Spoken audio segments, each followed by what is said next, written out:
Is your Airbnb listing underperforming? In this video, I'm gonna give you tips to fix that.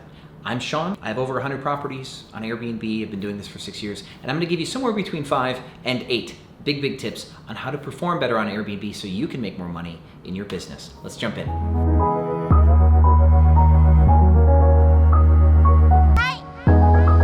Welcome back, Airbnb family. So thank you in advance for subscribing if you're new and liking the video, being part of the Airbnb family. I super duper appreciate it.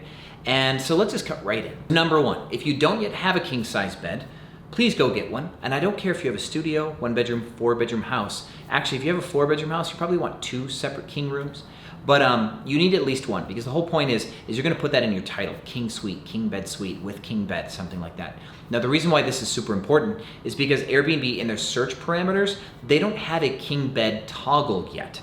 And so you're gonna have to put it in your title or in your description. So if you really love your title, it's possible to see the first sentence or so of the description. So just the first 3 words, put "has king bed" in all caps or something like that in the very beginning of your description, because what you're trying to do is you're trying to pull people into your listing and get them to click on you just on the fact that you have a king size bed.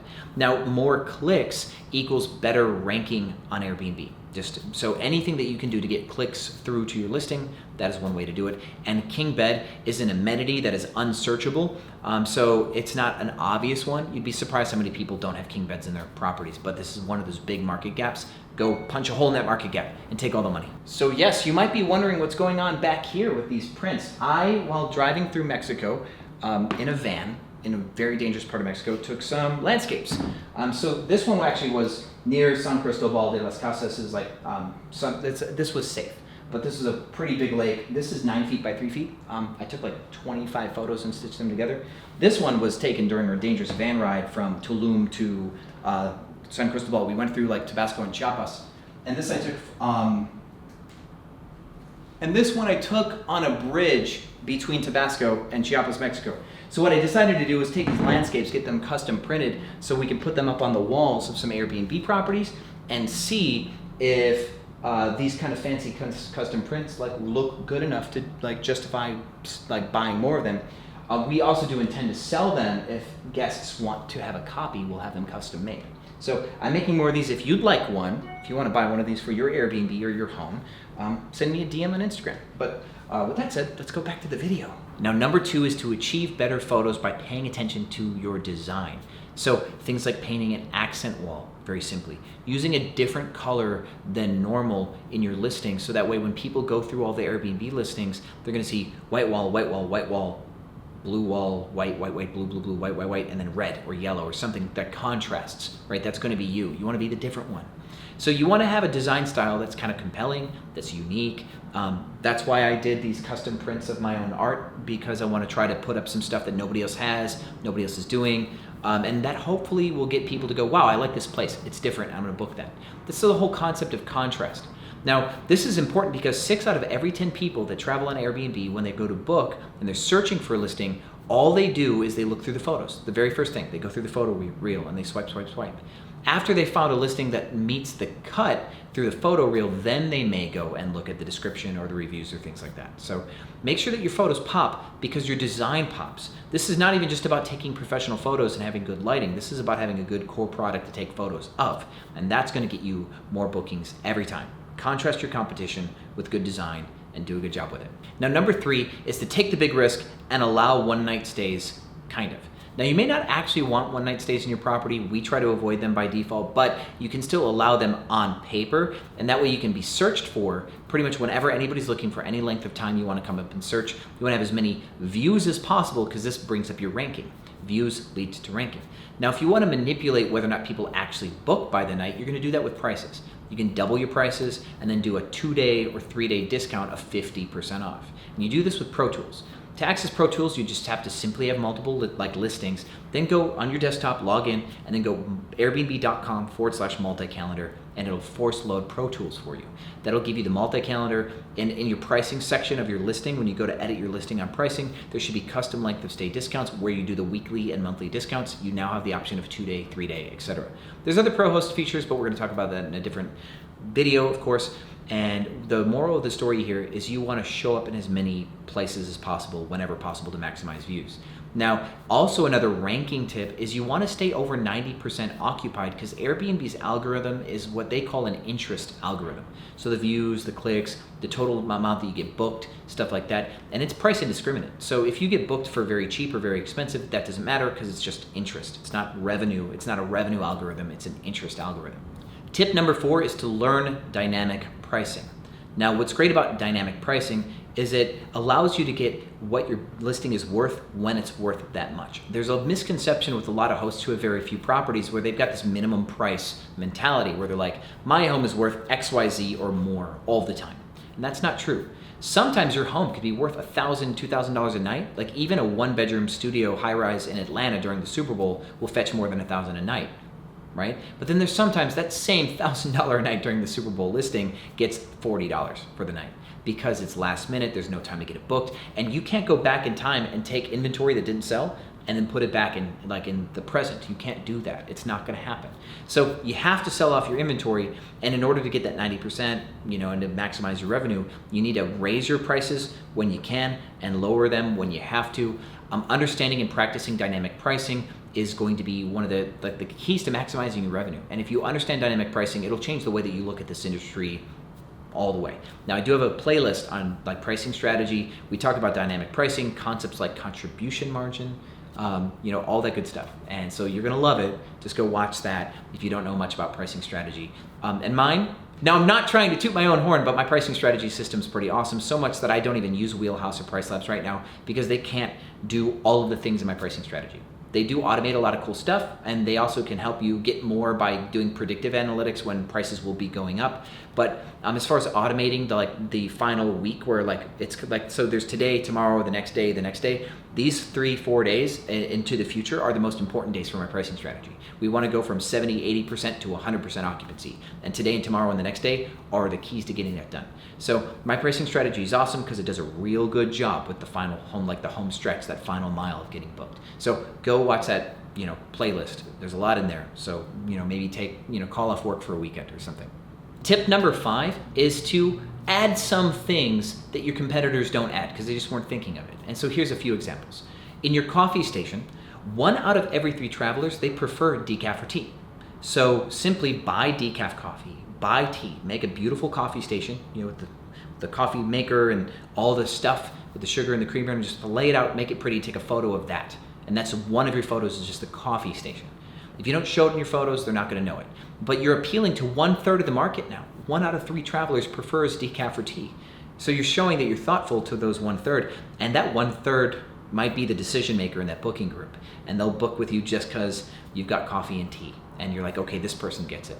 Another thing is lay out the whole kitchen with the cutting board, a good knife, pots and pans inside your photo, and take a photo of the stove with the counter next to it with the cutting board and everything, and make that whole place mise en place kitchen kind of thing where people you can cook here. That shows that you've catered to that demographic. With the TV, turn the TV on and turn it on Disney Plus and have it open on Disney Plus so people know that you have Disney Plus on your TV, not just a TV, but you're showing it in the photos. So do all these extra little things that people may not be doing, spending a little bit of money on Disney Plus, on decaf coffee, on completing the kitchen so that way it's totally ready to cook, and show those in your photos. And people won't be able to keep up with you because even if they have this stuff, they're not thinking, oh, I should put that in my photo reel.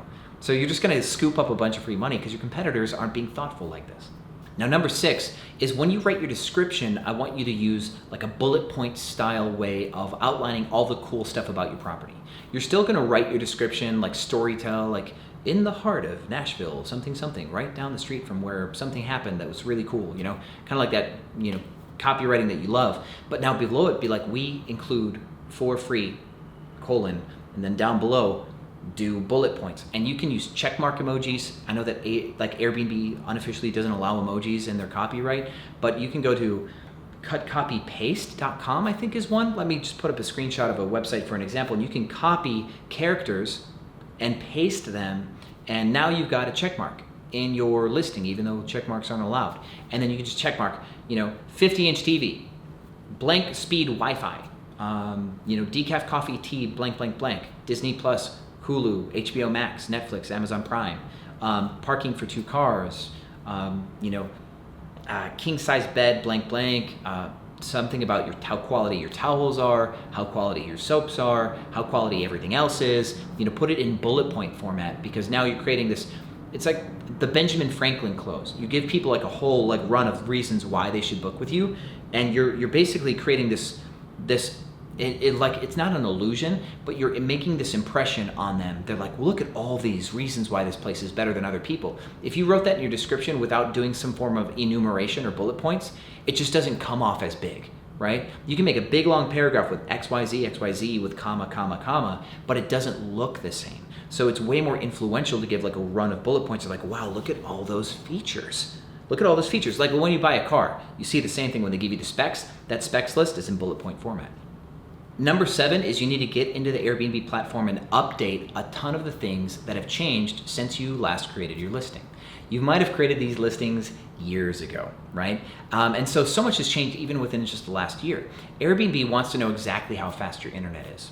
So that's one thing. They want to know, is your washer and dryer in the unit?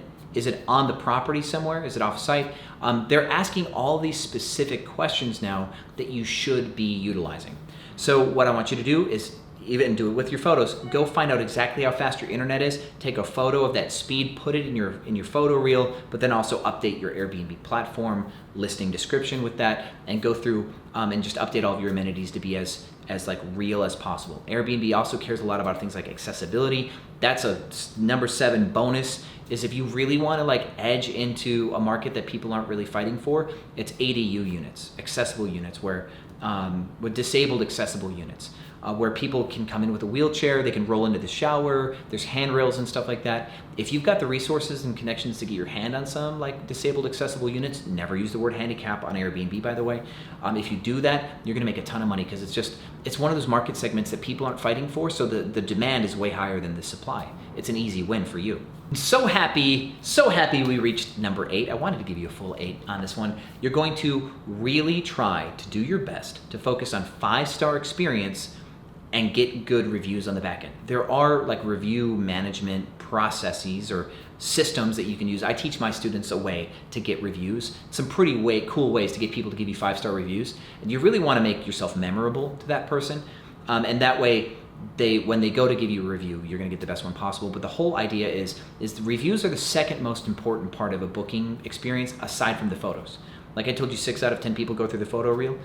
A lot of people go through the photo reel description, they don't even think to check the reviews, they just like what they see, they book. But there's a good group of people out there that will not book if the reviews aren't like exceptional. And there are some people who click the Superhost only feature. So if you want to get more bookings, 5-star reviews can give you not only make sure that people don't like fall out of your sales funnel because they're not happy with your reviews because you had an unhappy guest, but it also gives you a higher likelihood of becoming Superhost. Now, I teach my students to split their accounts up. If they've got units that can't get Superhost, that's one account.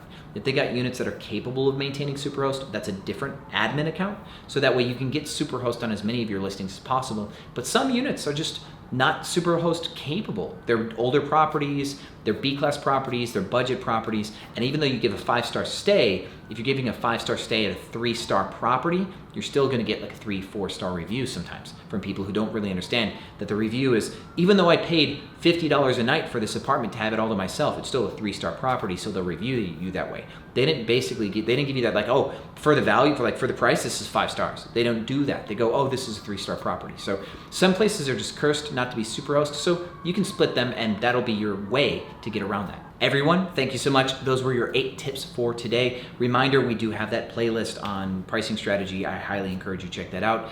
Stay tuned for more videos. Subscribe if you're new. Let me ask you one more time, like the video. Thank you so much. And as always, I'll see you on the other side.